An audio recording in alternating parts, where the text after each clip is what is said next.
అన్నదమ్ములందరికీ పేరు పేరున పత్రికా మిత్రులకు పేరు పేరున అందరికీ హృదయపూర్వకంగా నమస్కారాలు. ఊకుకే ఒక వ్యక్తి పేరు తీసుకొని ఇప్పుడు రామన్న తీసుకున్నాడు, రామకృష్ణ రెడ్డి గారు తీసుకున్నారు, ఆ వ్యక్తి పేరు ఊకుకే తీసుకొని ఆయన పెద్దోని చేయాల్సిన అవసరం లేదు. ఎందుకంటే మనకు కష్టం వచ్చినప్పుడే కొన్ని విషయాలు తెలుస్తాయి. పెద్దలు అందుకే ఆలోచించి ఒక సామెత చెప్పారు, కుండ పగిలితే పగిలింది కానీ కుక్క బుద్ధి తెలిసిందని. పోతపోయింది మళ్ళీ కుక్క అంటే కూడా బాధ. కుక్క అంటే విశ్వాసం గలది, కుక్క చాలా విశ్వాసం గల జంతువు. వాళ్ళు అట్లా పోలిస్తే కుక్కల సంఘం వచ్చి ఇప్పుడు నన్ను మళ్ళీ నాతో పంచాయతీ పెట్టుకుంటే కష్టం. అరే మేము విశ్వాసం గల గాలతో పోలుస్తామని. అందుకే కుక్క కాదు నక్క అని మార్చుకోవాలి మనం.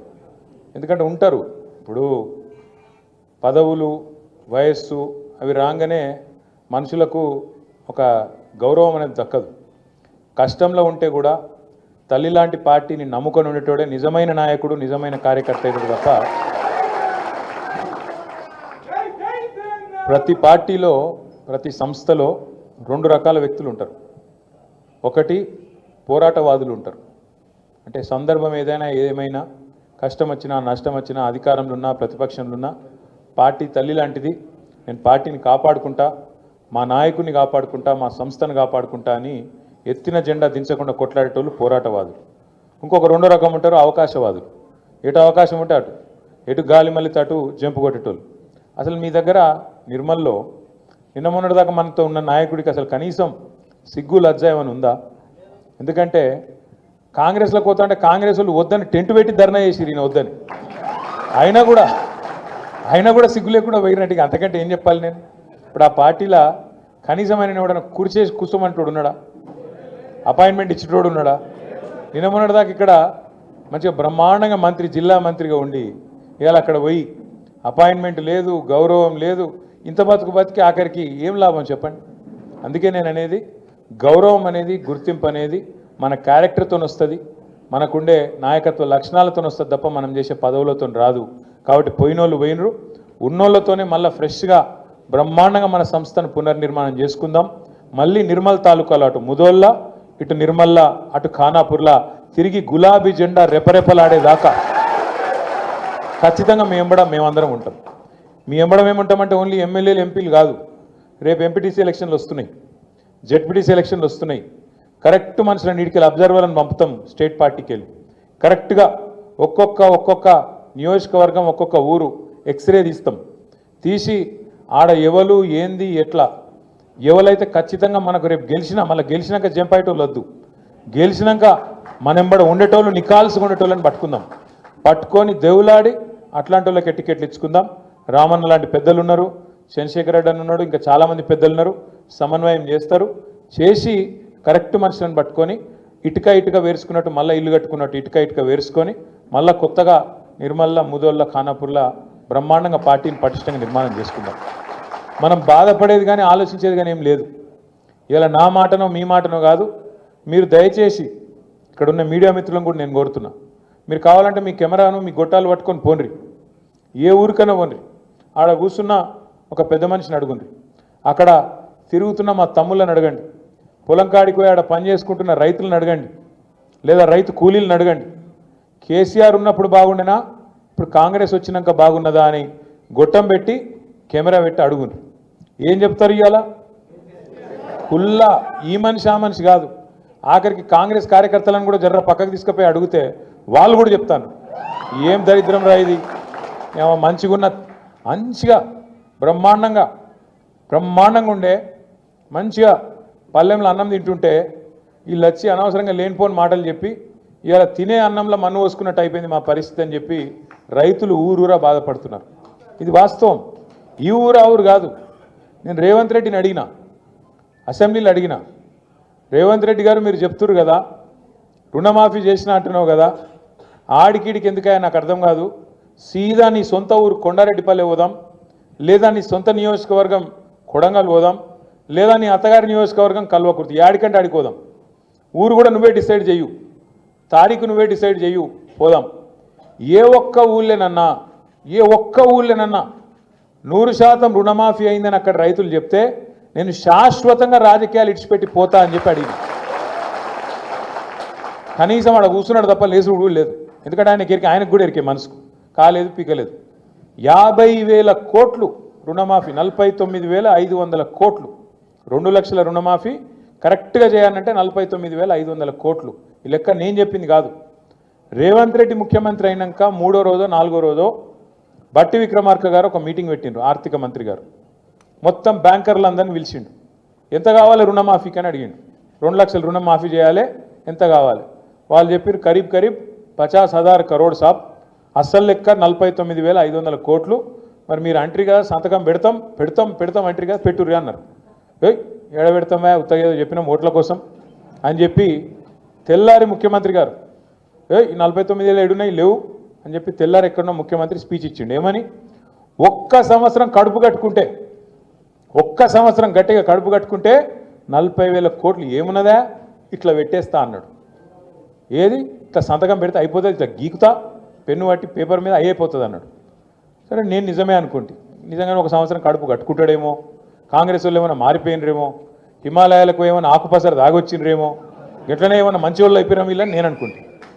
మరి సంవత్సరం బాయ్, ఇప్పుడు సంవత్సరం మీద ఇంకో 6 నెలలు అయిపోయాయి. ఏమాయా మరి? అంటే కడుపు కట్టుకోలేదా? కడుపు ఆగుతలేదా?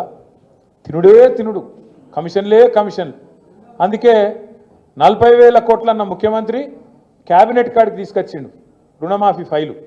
క్యాబినెట్ కాడికి వచ్చే వరకు అందులో మళ్ళీ ఒక 9,000 కోట్లు ఎగిరిపోయింది. మొదలు 49,500 ఏది బ్యాంకులో మీటింగ్ పెట్టినప్పుడు. మళ్ళీ తెల్లారమాటికే ముఖ్యమంత్రి 40,000 కోట్లు అన్నాడు, 9,000 ఎగిరిపోయింది. ఆడికెళ్ళి క్యాబినెట్కి వచ్చే వరకు ఇంకో 9,000 ఎగిరిపోయింది, 31,000 కోట్లు అన్నారు. ఆడికెళ్ళి అసెంబ్లీకి వచ్చింది బడ్జెట్, అసెంబ్లీకి వచ్చే వరకు 26,000 కోట్లు అన్నారు. అంటే ఏడ స్టార్ట్ అయింది కథ? 49,500 కేంచి 40,000 కేంచి 31,000 కేంచి 26,000 వచ్చింది. పోనీ అదాన్ని ఇస్తారేమో అనుకున్నాం. ఆఖరికి మొన్న బట్టి విక్రమార్క గారు సావు కబురు చల్లగా చెప్పిండు. మళ్ళీ బ్యాంకులో మీటింగ్ పెట్టిండు. బ్యాంకులో మీటింగ్లో మనకు అర్థం కావద్దని ఇంగ్లీష్లో మాట్లాడిండు. కానీ మనకు కూడా కొంతమందికి ఇంగ్లీష్ వస్తుంది కదా, అందులో మాట్లాడిండు. మేము మీకు పైసలు ఇచ్చినాం, కానీ ఇప్పటివరకు రైతుల ఖాతాలో 11-12 వేల కోట్లే పడ్డాయి, ఇంకా మిగతా ఎప్పుడు వేయాలి, మనం ఇంకో 2-3 వేల కోట్లు వేయాలి అయిపోయి ఆయనతో చేతులు దులుపుకున్నారు. కథ మొదలైంది 49,000 కాడ, ఆఖరికి ముగిసింది 11-12 వేల కోట్ల కాడ. మన ఊళ్ళో సామెత చెప్తారు, చారాన కోడికి బారాన మసాలా అని. ఇది కరెక్ట్ సూట్ అవుతుంది. దాన్ని ఇచ్చింది చారాన వంతు, కానీ దానికి బిల్డప్ ఊరూర ఫ్లెక్సీలు, ఎక్కడ చూసినా ముఖ్యమంత్రి గారి ఫోటోలు, ఉప ముఖ్యమంత్రి గారి ఫోటోలు. నిన్న మొన్న పోతుంటే, నేను నల్గొండ పోయినా, నిన్న పెళ్ళికి పోతుంటే మిస్ వరల్డ్ కంటెస్ట్ అన్నారు. నేను బ్యానర్ చూస్తే మిస్ వరల్డ్ కంటెస్ట్లో ఎవరి మొక్కలున్నాయిరా అంటే రేవంత్ రెడ్డి, జూపల్లి కృష్ణారావు, బట్టి విక్రమార్క. ఇలా ముగ్గురులో ఎవరు మిస్ వరల్డ్ నాకైతే అర్థం కాలేదు. పేరేమో మిస్ వరల్డ్, చూస్తేనేమో వీళ్ళ ముగ్గురు అందాల పోటీ వీళ్ళకి పెట్టినట్టున్నది కథ. నేను నాకు తెలియక అడుగుతా, రాష్ట్రంలో ఒక దిక్కు 500 మంది అన్నదాతలు ఆత్మహత్య చేసుకుంటే నీ దిక్కుమాలిన ప్రభుత్వం వచ్చినాక నీ మాటలు నమ్మి కొంపల నుంచి 500 మంది కొంప ఉసురు తీసుకున్నావు, వాళ్ళ కొంప కొల్లేరు చేసినావు. 500 మంది అన్నదాతలు ఆత్మహత్య చేసుకుంటే ముఖ్యమంత్రి గారు అందాల పోటీలో బిజీగా ఉన్నాడు, రివ్యూ చేసే టైం లేదు. కల్లాల వడ్లు అట్లే ఉన్నాయి, కొనటోడు లేడు, కాంట పెట్టేటోడు లేడు, పట్టించుకున్నోడు లేడు. ఇప్పటికే అమ్మిన కాడికి పాపం మిల్లర్లకు అమ్ముకున్నారు, ఇప్పటికే 40-50% అమ్ముకున్నారు. ఆడనో ఈడనో 10% 20% కొన్నారు, కానీ దాన్ని పట్టించుకున్నోడు లేడు. వానలు పడుతున్నాయి, కల్లాలల్లా వడ్లు కొట్టుకుపోయే పరిస్థితున్నది. ధాన్యం మొలకలెత్తి రైతు ఆగమయ్యి రోడ్డు మీద పడే పరిస్థితున్నది. అడిగినోడు లేడు, పట్టించుకున్నోడు లేడు. అడుగుదాం ఎవరినన్నా అంటే ఊళ్ళో సర్పంచ్ లేడు, ఎంపీటీసీ దిక్కు లేడు, జెడ్పీటీసీ లేడు, కౌన్సిలర్ లేడు. కాంగ్రెస్ అని పట్టుకుందామంటే కాగడా పెట్టి ఎతికిన వాడు దొరుకుతలేడు. ఎందుకు? బిజీగా ఉన్నారు. ఏడ బిజీగా ఉన్నారు? కాగితాలు పట్టుకొని సెక్రటేరియట్ చుట్టూ గిర్ర తిరుగుతారు. ఏందిరా అంటే ముఖ్యమంత్రి చెప్పిండు నాకు ఓ పని తెచ్చుకోమన్నాడు, మా మంత్రి చెప్పిండు పని తెచ్చుకోమన్నాడు, 4 పైసలు మిగులుతాయన్నారు. ఇక పాత బాకీలు ఏమైనా ఉంటే, పాత బిల్లులు ఏమైనా ఉంటే తెచ్చుకోమన్నారు, ఇస్తామన్నారు, కమిషన్లు తీసుకోమన్నారు. ఒకటే పనులు ఉన్నది ప్రభుత్వం మొత్తం, కమిషన్లు 20% కమిషన్లు, 30% కమిషన్లు. మొన్న ఒక మంత్రి గారు చెప్పిన మీరు విన్నారు, కొండా సురేఖమ్మ పుణ్యం కట్టుకున్నది. ఆఖరికి ఒక్క మాట మాత్రం నిజం చెప్పింది, మా ప్రభుత్వంలో ఫైళ్ళు కదలాలంటే మంత్రులు చేయి దడపందే కాదు, కానీ నేను ఒక్కదాన్ని మాత్రం మంచిదాన్ని మా వాళ్ళు అందరూ లంగాలని చెప్పింది ఆమె నిజాయితీ. ఆమె సంగతి నాకు తెలియదు కానీ మాట మాత్రం చెప్పింది, కుల్లా చెప్పింది. మంత్రులు పైసలు తీసుకుంటారు, ఫైళ్ళు కదలాలంటే నిజాయితీగా చెప్పింది. ఇంకో తమ్ముడు ఉన్నాడు ఎమ్మెల్యేగా ఆయన మహబూబ్నగర్ ఆయన కుల్లా చెప్పిండు కాంగ్రెస్ ఎమ్మెల్యే 30% కమిషన్ తీసుకుంటాను మా మంత్రులని. ఇక ఆఖరికి కాంట్రాక్టర్లు వచ్చి సెక్రటేరియట్లో ధర్నా పెట్టింది ఉప ముఖ్యమంత్రి బట్టి విక్రమార్క ఛాంబర్ ముంగట.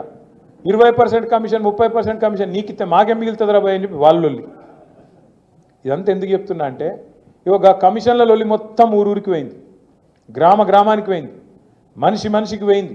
వీళ్ళంతా కుంభకోణాలు ఎంత దోపిడీ చేస్తున్నారో ఈ 16-17 నెలలనే బిల్డర్లను, కాంట్రాక్టర్లను, ఆఖరికి చిన్న నాయకులను ఎవ్వని వదలకుండా తాట తీస్తున్నారు, కమిషన్లు తింటున్నారు అనే మాట తెలిసినాక మరి పబ్లిక్ మైండ్ డైవర్ట్ చేయాలి కదా. అందుకే ముఖ్యమంత్రి ఏం చేసిండు, కేసీఆర్ గారికి కమిషన్ నోటీసులు, ఏది కాళేశ్వరం కమిషన్ నోటీసులని ఎన్నో కథ. ఇక అది రాగానే మిగతాన్ని మరుగున పడతాయి. కేసీఆర్ అంటే మన ఎట్లుంటుందో వరంగల్లో చూసిరు కదా, మీరు వచ్చిరు అందరూ. కేసీఆర్ కదిలితే మొత్తం మళ్ళీ తెలంగాణ సమాజం అంతా అక్కడికి వచ్చి వరంగల్కి వచ్చి చరిత్రలో చూడని ఒక అద్భుతమైన మీటింగ్ అద్భుతంగా విజయవంతం చేసినందుకు నిర్మల్ జిల్లా నాయకులకు, నిర్మల్ తాలూకా నాయకులకు కూడా మనస్ఫూర్తిగా ధన్యవాదాలు చెప్తున్నాను. కేసీఆర్ కదలంగానే వీళ్ళకి భయం పుట్టుకున్నది. మళ్ళీ అమ్మ కేసీఆర్ బయటికి వచ్చిండు, మళ్ళీ లక్షల మంది వచ్చిర్రు, మన పని తుస్సు. కాబట్టి ఏం చేయాలి, ఏదో ఒకటి చేయాలి, నోటీసులు ఇవ్వాలి, ఏదో జరుగుతుందన్నట్టు బిల్డప్ ఇవ్వాలి, ఏదో ఒకటి చేసి మన వైఫల్యాల నుంచి, మన అటర్ ఫ్లాప్ గవర్నమెంట్ నుంచి ప్రజల దృష్టి మలచాలి. నిన్నగాక మొన్న నేను గుల్జార్ హౌస్ అని హైదరాబాద్లో చార్మినార్ పక్కకే ఉంటుంది, అక్కడ పెద్ద అగ్ని ప్రమాదం జరిగింది. ఒకటే ఇంట్లో ఒకటే కుటుంబానికి సంబంధించిన వాళ్ళు 17 మంది చచ్చిపోయారు. కనీసం ముఖ్యమంత్రికి అర నిమిషం టైం లేదా, గీంచేలు గాడికి పోయి కుటుంబానికి నేనున్నా, జరిగిందేదో జరిగింది, అక్కడ యాక్సిడెంట్ అయింది, మళ్ళా కాకుండా చూస్తా, ఎండాకాలం ఇట్లా ఎట్లయింది రివ్యూ చేయొద్దా? టైం లేదు, బిజీ. దేనిలో బిజీ? అగ్ని ప్రమాదం బాధితులను చూసేందుకు టైం లేదు, అందాల పోటీలలో బిజీ, డ్రోన్ షోలలో బిజీ. మింగ మెతుకులేదు కానీ మీసాలకు సంపెంగ నూనె పెట్టిండేట వెనకటికి కూడా. ఒకది ఈయననే చెప్తాడు, మన బతుకు బిచ్చ బతుకు అయిపోయింది, మనం దిక్కు దివానం లేకుండా ఆగమైపోయినామని చెప్తాడు ఈయననే. నేను అసెంబ్లీలో చెప్పినా మళ్ళీ చెప్తున్నా మీ అందరికీ. ఆ మధ్యలో ఒక సినిమా వచ్చింది అపరిచితుడు, చూసిరు ఎవరన్నా? అలా ఇద్దరు ఉంటారు, ఒకటే మనుషులు ఇద్దరు ఉంటారు అన్నాడు. వాడు ఇటు చూస్తే ఒక తిరుగుంటాడు, అటు చూస్తే ఒక తిరుగుంటాడు. ఇటు చూస్తే రాము అట, అటు చూస్తే రెమో. రెమో అనేటోడు లంగా, రాము అనేటోడు మంచోడు. అర్థమైంది కదా? రెమో అనేటోడు లంగా, రాము అనేటోడు మంచోడు. ఈ రెమో అనేటోడు ఏమంటాడు, ఏ కేసీఆర్ అప్లపాలు చేసిపోయిందివా రాష్ట్రాన్ని, మొత్తం దివాలా తీసింది రాష్ట్రం, మన బతుకు బిచ్చ బతుకు అయిపోయింది. ఇక నేనైతే నన్ను పోతే ఢిల్లీలో దొంగను చూసినట్టే చూస్తుండ్రు. దొంగ లెక్కనే చూస్తారు కదా, దొంగను చూసినట్టే చూస్తుండ్రు నన్ను. ఎవరైనా అపాయింట్మెంట్ అడిగితే వీడు చెప్పులు ఎత్తుకపోతాడేమో అని చెప్పి అపాయింట్మెంట్ కూడా ఇస్తలేరు అని రెమో అంటాడు.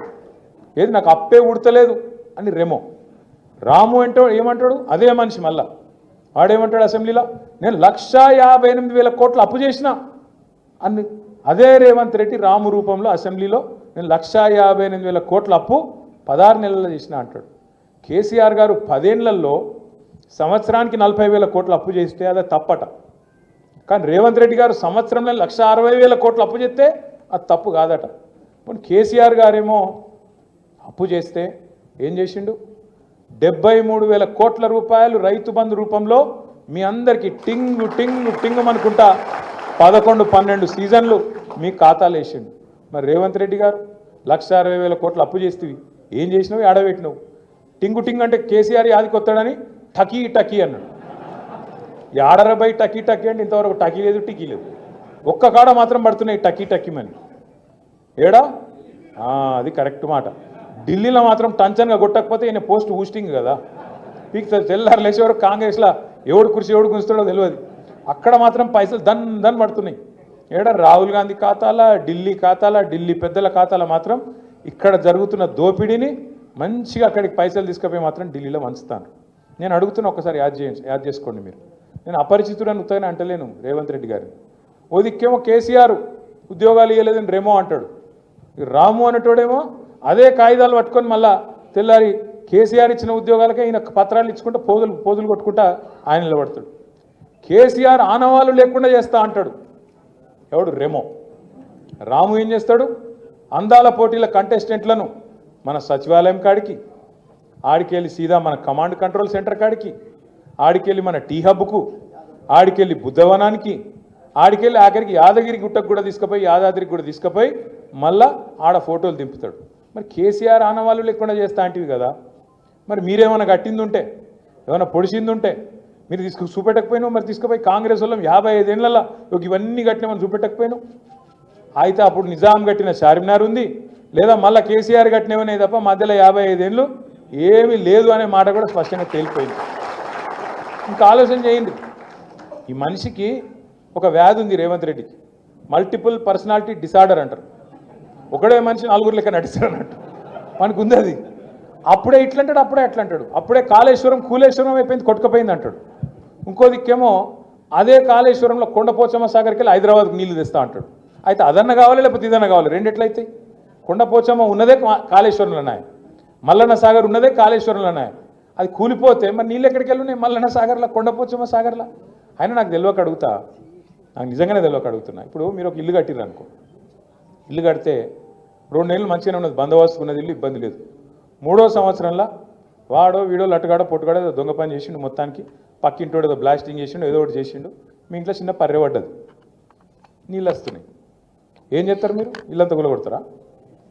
కాదు, బుద్ధున్నోడు ఏం చేస్తాడు? దాన్ని మంచిగా రిపేర్ చేసి ఏదో బందోబస్తుగా మొదలు 4 రోజులు అది ఊతాం, అది దాన్ని ఏమంటారు, పూసేది ఏమంటారు దాన్ని, లప్పం కొడతాం. లప్పం కొట్టి నీళ్ళు రాకుండా చేస్తాం, దబ్బన తాత్కాలిక మరమ్మతు. కాదు కూడదంటే దాన్ని శాశ్వతంగా ఏదన్నా రిపేర్ చేసుకొని దాన్ని బందోబస్తుగా చేస్తాం.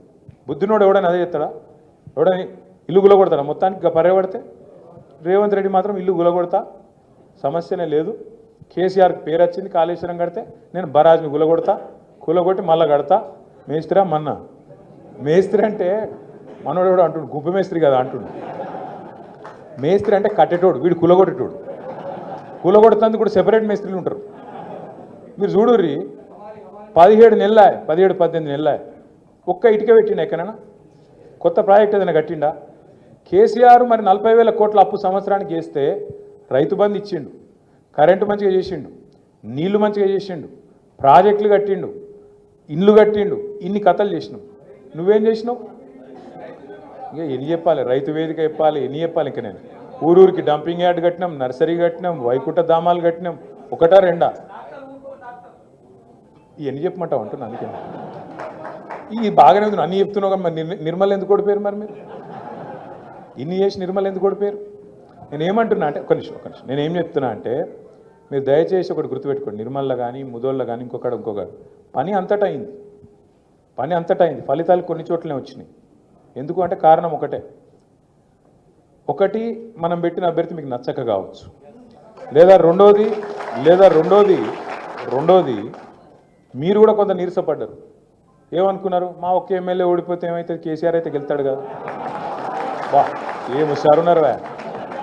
మా ఒక్కడు వీక్తే ఆయన మాత్రం ముఖ్యమంత్రిగా ఉంటాడు, మా ఒక్కడు కటింగ్ పెడదాం అనుకున్నారు. అట్లా మీ లెక్క చాలామంది అనుకున్నారు. దాంతో ఏమైంది? మొదటికి మోసం వచ్చింది. అక్కడ లంగలు దొంగలు కూర్చున్నారు. కేసీఆర్ను దొర అని తిడితిరి, ఇప్పుడు దొంగని తీసుకొచ్చి కూర్చోబెడతారు. ఏం చేస్తాం మరి? ఇంకా 4 ఏళ్ళు భరించాలి. అందుకే మీ అందరితో నా ప్రార్థన ఏంటంటే, మనము కేసీఆర్ గారి నాయకత్వంలో 76-77 ఏళ్లలో ఈ భారతదేశంలో ఇంకా కూడా చాలా రాష్ట్రాలు దిక్కుదోసని పరిస్థితులు ఉన్నాయి. ఏం చేయాలో వాళ్ళకి తెలుస్తలేదు, ఇంకా కూడా చక్కగా నడుపుకోలేకపోతున్నారు. కానీ మన రాష్ట్రంలో ప్రజలకు ఏం కావాలి, పల్లె ప్రజలకు ఏం కావాలి, పట్టణ ప్రజలకు ఏం కావాలి, ఒక ఆలోచనతో అర్థవంతంగా అద్భుతంగా చేసుకొని అటు పల్లెలు ఇటు పట్టణాలు రాష్ట్ర సంపద పెంచడం. ఇప్పుడు మీ నిర్మల్ తాలూకాలనే ఆ రోజు కేసీఆర్ గారు 2014లో ముఖ్యమంత్రి అయినప్పుడు ఎకరం భూమి ఎంత విలువ, కేసీఆర్ దిగిపోయినాడు భూమి విలువ ఎంత, ఎన్ని రెట్లు పెరిగింది? ప్రతి మనిషికి సంపద పెరిగిందా లేదా? భూమి ఉన్నోళ్ళు అయితే, భూమి లేదు లేదా ఇంకా ఇతరత్ర ఉంటే కూడా ఏదో రూపంలో పెన్షన్లు ఇచ్చుడో, లేకపోతే కళ్యాణ లక్ష్మి ఇచ్చుడో, కేసీఆర్ కిట్ ఇచ్చుడో, రైతు బంద్ వేసుడో, ఇంకోటి రైతు బీమా ఇచ్చుడో, ఏదో ఒక రూపంలో ప్రతి మనిషికి ఏదో ఒకటి సాయం అందింది. ఆఖరికి ఒక ముస్లిం కుటుంబం ఉంటే రంజాన్కు పైసలు ఉన్నాయో లేవు అని చెప్పి వాళ్ళ కొత్త బట్టలు పెట్టిండు కేసీఆర్. రంజాన్ తోఫా అన్నాడు దాని పేరు. బతుకమ్మ చీర ఇచ్చి దసరా అప్పుడు ఆడబిడ్డలకు బతుకమ్మ చీరలు ఇచ్చిండు. క్రిస్టియన్లు అయితే క్రిస్మస్ అప్పుడు క్రిస్మస్ కానుక ఇచ్చిండు. అట్లా కులం మతం పంచాయతీ పెట్టలే, అందరిని మనుషులు లెక్క చూసుకున్నాడు, పేదోళ్ళం కూడా కడుపులో పెట్టుకొని చూసుకున్నాడు. మీ నిర్మల్ తాలూకా ప్రజల చిరకాల కోరిక మా జిల్లా మాకు కావాలి, మంచిర్యాలలో కోరిక మా జిల్లా మాకు కావాలి, అట్లే అక్కడ ఉండే గిరిజనుల కోరిక ఆసిఫాబాద్ కుమరం భీంలా మా జిల్లా మాకు ఉండాలి, మా తాలూకా కాదు మా జిల్లా ఉండాలంటే మీ పాత ఆదిలాబాద్ జిల్లాలో నిర్మల్ జిల్లా చేసిండ్రు, మంచిర్యాల జిల్లా చేసుకున్నాం, ఆసిఫాబాద్ కుమ్రం భీం జిల్లా చేసుకున్నాం, 4 జిల్లాలు చేసుకున్నాం. ఎక్కడికో ఆదిలాబాద్కి పోయి కలెక్టర్నో లేకపోతే ఎస్పీనో కలిసే అవసరం లేకుండా మీ కాడనే మీ దగ్గరనే పెద్ద పెద్ద ఆఫీసర్లను తీసుకొచ్చి జిల్లా అధికారులను మీ గడప ముంగట పెట్టినాం. అట్లే జీవితంలో మీరెన్నడూ ఊహించుండరు నిర్మల్ జిల్లా కేంద్రంలో, నిర్మల్ తాలూకా కేంద్రంలో ఒక మెడికల్ కాలేజ్ వస్తుంది, ఒక నర్సింగ్ కాలేజ్ వస్తుంది, మా పిల్లలు మా దగ్గరనే చదువుకుంటారు, డాక్టర్లు అవుతారు అని మీరు అనుకోలే. కానీ చేసిండు కేసీఆర్. తెలంగాణ రాకముందు 5 మెడికల్ కాలేజీలు ఉంటే కేసీఆర్ గారు వచ్చినాక 33 మెడికల్ కాలేజీలు చేసుకున్నాం. భారతదేశంలో ఎక్కడ లేదు. ఇన్ని పనులు చేసి మరి ఎందుకు దెబ్బతిన్నాం? ఇలా అక్కడ బీజేపీ ఎమ్మెల్యేలు ఇటు నిర్మల్లా అటు ముదోల్లో వచ్చారు. ఒకటే ఒక కారణం, ఎందుకంటే మనం కూడా చక్కగా పని చేయలే. రకరకాల కోపాలు. ఇప్పుడు మీ ఇంట్లోనే 4-5 మనుషులు ఉంటే సాయంత్రం రాత్రికి ఏం తిందాం, ఏం వండుకుందాం కూర అంటే 4 రకాల అభిప్రాయాలు వస్తాయి. వాళ్ళు వంకాయ తిందామంటారు, ఒకటి చిక్కుడుకాయ తిందామంటాడు, ఒకటి చికెన్ చేయంటాడు, దాంతో ఎందుకు పప్పు పచ్చిపులు చేయను ఇంకోలంటారు. 4 రకాల అభిప్రాయాలు ఉంటాయి. ఇంత పెద్ద పార్టీ మనది, 60 లక్షల మంది కార్యకర్తలు ఉన్న పార్టీ, ఇన్ని వేల మంది నాయకులు ఉన్న పార్టీ. ఆన్నో ఇన్నో చిన్న చిన్న అభిప్రాయ భేదాలు ఉన్నాయా? ఉంటాయి. నాయకత్వ పోటీలు ఉన్నాయా? నాకు టికెట్ కావాలంటే నాకు టికెట్ కావాలని వెళ్ళి ఉండదా? ఉంటుంది. కానీ వాళ్ళకి ఇస్తే నేను ఇంట్లో వంట, రేపు ఎంపీటీసీ జెడ్పీటీసీలో కూడా గదే అయితే మళ్ళీ ఇట్లే ఉంటుంది మన పరిస్థితి. ఎవలకు టికెట్ ఇచ్చినా, ఎవలకు బొట్టు పెట్టినా మిగతా అందరం ఒకటి కావాలి, ఆయననే క్యాండిడేట్ కాదు నేను క్యాండిడేట్ అన్నట్టు తిరగాలి. అట్లా అయితే గెలుస్తాం తప్ప ఇక రైతులు మంచిగా ఉన్నారు, వీళ్ళు మంచిగా ఉన్నారు, అందరు కేసీఆర్ మళ్ళీ రావాలని కోరుకుంటుర్రు, నేను ఇంట్లో దుప్పటి కప్పుకొని వండుకుంటే కూడా గెలుస్తా, నేను తిరగపోతే ఏమవుతుంది, నేను ఒక్కరిని తిరగపోతే ఏమవుతుంది, ఏమైనా ఆగుతుందా అని మీరు అనుకున్నారనుకో, మళ్ళీ మొన్న ఏమైందో మళ్ళీ అదే అవుతుంది.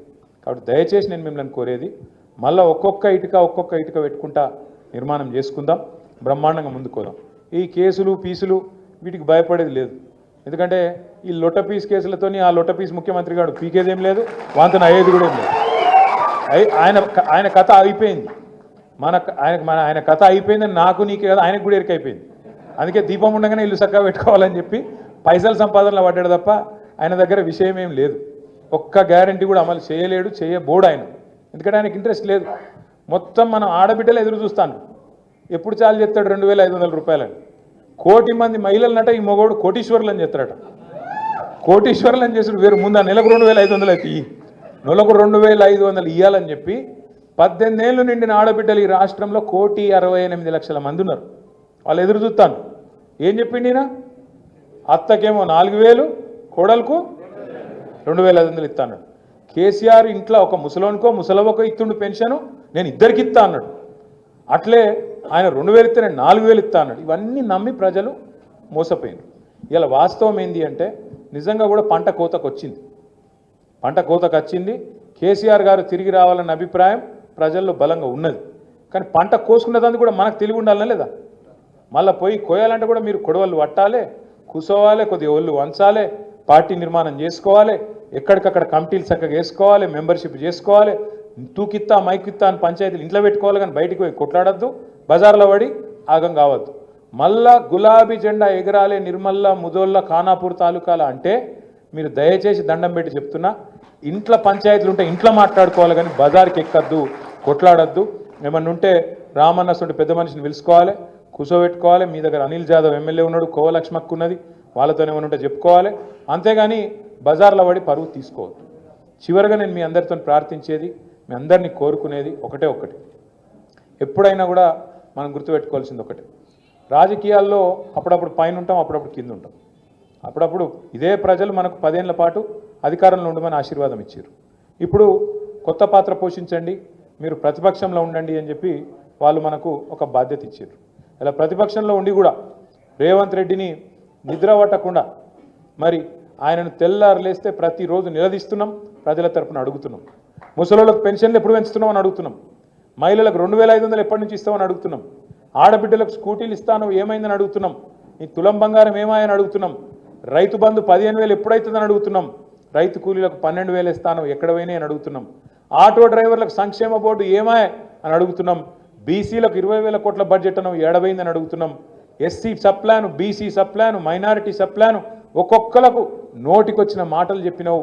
ఏడవైనాయి అవన్నీ అని చెప్పి ఒక్కొక్కటిగా అడుగుతున్నాం. దయచేసి మీరు కూడా చేయవలసింది ఏంటంటే రాబోయే రోజుల్లో మనకు జూన్ మాసంలో మరి జూన్ జూలైలో మెంబర్షిప్ స్టార్ట్ అవుతుంది.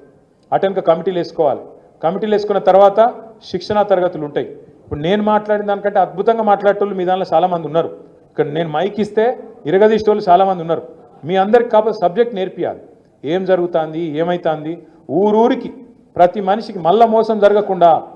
కేసీఆర్ అడిగిండు ఆనాజే ఎలక్షన్లు అప్పుడే చెప్పిండు, చిలుకకి చెప్పినట్టు చెప్పిండు, మీకు కాళేశ్వరం కావన్నా శనేశ్వరం కావన్నా అన్నాడు. మీరు శనేశ్వరం తెచ్చి నెత్తి మీద పెట్టుకుని ఏం చేస్తాం మనం? ఇప్పుడు బాధపడేం లాభం లేదు. చెప్పినాం, మనం అందరం స్పష్టంగా చెప్పినాం. కాంగ్రెస్ నమ్మితే కరెంట్ ఉండదు అని చెప్పినాం. కాంగ్రెస్ కావన్నా కరెంట్ కావన్నా అని చెప్పినాం. ఇవన్నీ విన్నారు, కానీ ఆశపడ్డరు. కేసీఆర్ మాకు మంచిగా బువ్వ పెట్టిండు, కానీ ఆయన పంచపక్ష ప్రమాణాలు పెడతా అంటుండు కదా, సూతం అనుకున్నారు, పోయిండు. ఇవాళ దెబ్బతిని బాధపడతారు. అందరూ కూడా తెలంగాణ వ్యాప్తంగా పశ్చాత్తాపడుతూ ఉన్నారు. వాళ్ళని మనమే దగ్గర తీసుకోవాలి. మనోళ్ళు మందోళ్ళు నూకేయద్దు. ఖచ్చితంగా మెంబర్షిప్లా ఎంతమంది నిర్మల్ తాలూకాలో మీరు చేల్చుకోగలుగుతారో, ఎంతమంది నిర్మల్ జిల్లాలో మీరు దగ్గర తీసుకోగలుగుతారో తీసుకోండి. జాగ్రత్తగా చేసుకుందాం. పెద్దలు జోగురామన్న గారి నేతృత్వంలో, ఇంకా సీనియర్ నాయకుల నేతృత్వంలో నిర్మల్ జిల్లాలో మళ్ళీ తిరిగి పార్టీకి పూర్వ వైభవం వచ్చేదాకా అందరం కంకణబద్ధులమై పనిచేద్దామని చెప్పి మళ్ళొకసారి ఇంత దూరంకి వెళ్ళి మీరు వచ్చారు. మీ అందరికీ శిరస్సు వంచి ధన్యవాదాలు చెప్తూ లాస్ట్ ఒకటే మాట నిన్న